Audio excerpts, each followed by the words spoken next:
बरेली में श्री राम मूर्ति medical college of institute में सामाजिक संस्था डॉक्टर एपीजे अब्दुल कलाम दिव्यांग कैंसर पीड़ित सेवा समिति द्वारा कैंसर पीड़ित मरीजों को वस्त्र वितरण किए जाने पर मेडिकल कॉलेज के डायरेक्टर आदित्य मूर्ति ने कहा कि पहली बार कोई सामाजिक संस्था द्वारा राम मूर्ति मेडिकल कॉलेज में कैंसर पीड़ितों की सेवा भाव से मदद करने वाली संस्था पहली बार सामने आई है। संस्था द्वारा आयोजित कार्यक्रम में बोलते हुए आदित्य मूर्ति ने कहा, NA18 के लिए बरेली से नाजिश अली की रिपोर्ट। भाव से कुछ कपड़े जो वितरण का कार्यक्रम है वो करें।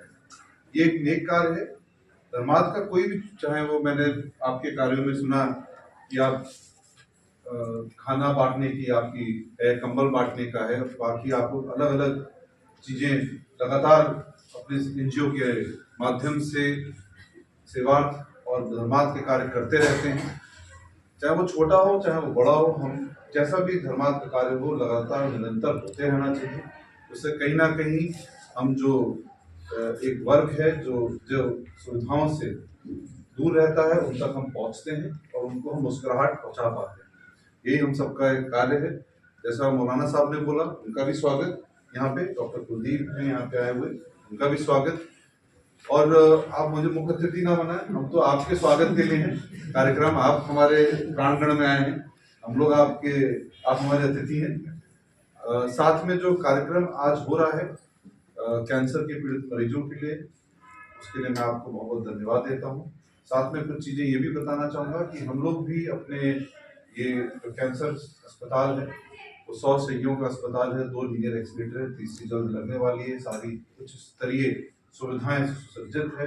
Medical oncology, surgical oncology, gynae oncology, paediatric oncology, urology, जो गुर्दे की कैंसर की इलाज होता है, चाहे वो न्यूरो का कैंसर का इलाज है, पैथोलॉजिस्ट, इंटरवेंशनल रेडियोलॉजिस्ट, जो एक टीम की जरूरत होती है एक अच्छे कैंसर विभाग के लिए, वो सभी सुसज्जित इस संस्थान में है। और जल्द ही बोन मैरो ट्रांसप्लांट भी हम लोग शुरू करेंगे और आगे और भी बड़ी बड़ी योजनाएं हैं कैंसर के इलाज के लिए, जिससे लोग हैं उनको भार ना जाना।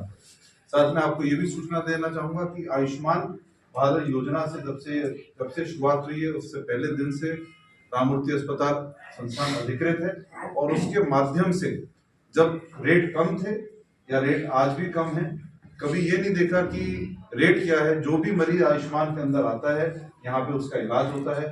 पूरे पेरिफेरी से आयुष्मान के पेशेंट यहाँ से रेफर किए जाते हैं और मुझे हर्ष बताते हुए ये बड़ा हर्ष होता है कि प्रदेश में टॉप 5 अस्पताल में राम मूर्ति का नाम आता है। और पूरे देश में ये आंकड़े हमको जो स्टेट अथॉरिटी है उसने बताया है और पूरे देश में टॉप 50 अस्पताल में हमारा आयुष्मान के लाभार्थियों को लाभ पहुंचाने के लिए हम लोग का नाम आता है।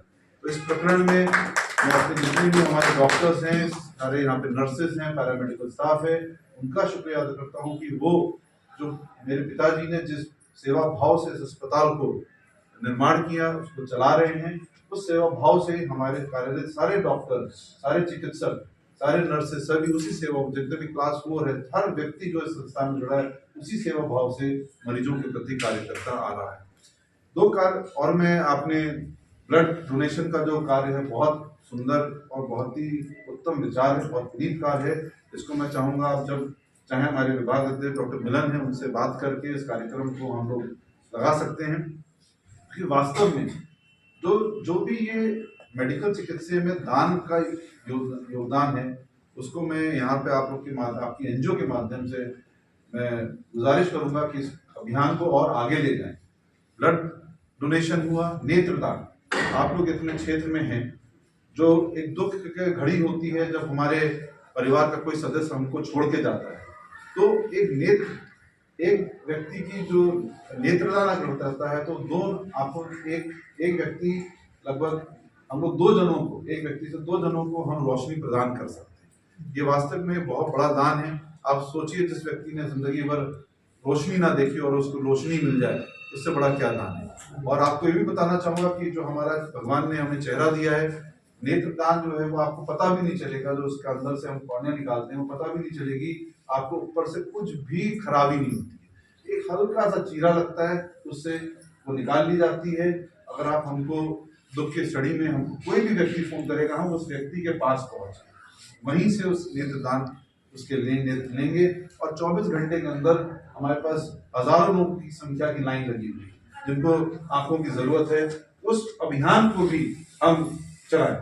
ब्लड डोनेशन है, नेत्रदान अभियान है, उन अभियान को हम चलाएं जिससे लोगों को अधिक से अधिक, बहुत से करोड़ों लोग हैं जिनको नेत्रों की जरूरत है, हम उस अभियान को चढ़ा के हर व्यक्ति नेत्रदान कर सकता है। इसमें कोई आयु, कोई ऐसी वो नहीं है कि आपको कोई दिक्कत हो या कोई विचार सोचे मैं क्यों करूं या तू क्यों करे। ना इसमें धर्म है, ना जात है, हर व्यक्ति की जो नेत्र है। बहुत से कंट्रीज हैं, श्रीलंका ऐसी कंट्री है जहाँ पे उनकी नेत्र नेशनल प्रॉपर्टी है।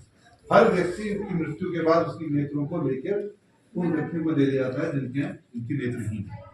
ये हुआ, मैं आपको यहाँ बताता हूँ। ये सब और ये सारे कार्य जो हैं आप निःशुल्क किए जाते हैं संस्थान। आप जिन नेत्र देंगे तो हम भी जिनको प्रत्यारोपण करेंगे उनको भी निःशुल्क करेंगे। साथ में जनजात से बच्चे होते हैं जो 5 साल की उम्र के कम के हैं जिनको सुनने में दिक्कत है। यहाँ पे कॉकलियर इम्प्लांट का ये गवर्नमेंट, सेंट्रल गवर्नमेंट और स्टेट गवर्नमेंट से दोनों अधिकृत संस्थान है।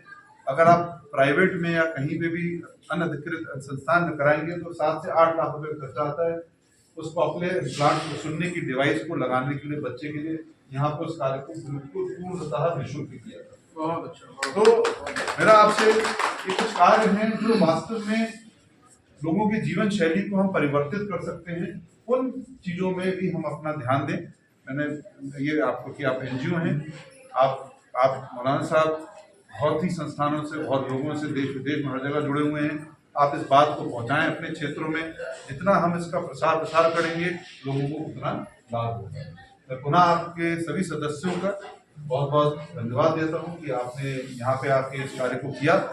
जो रूपरेखा रखी मुझे नहीं मालूम था, इतने व्यवस्थित रूप से आप लोग करेंगे, हमें लग रहा था हम जाएंगे तो जो करेंगे।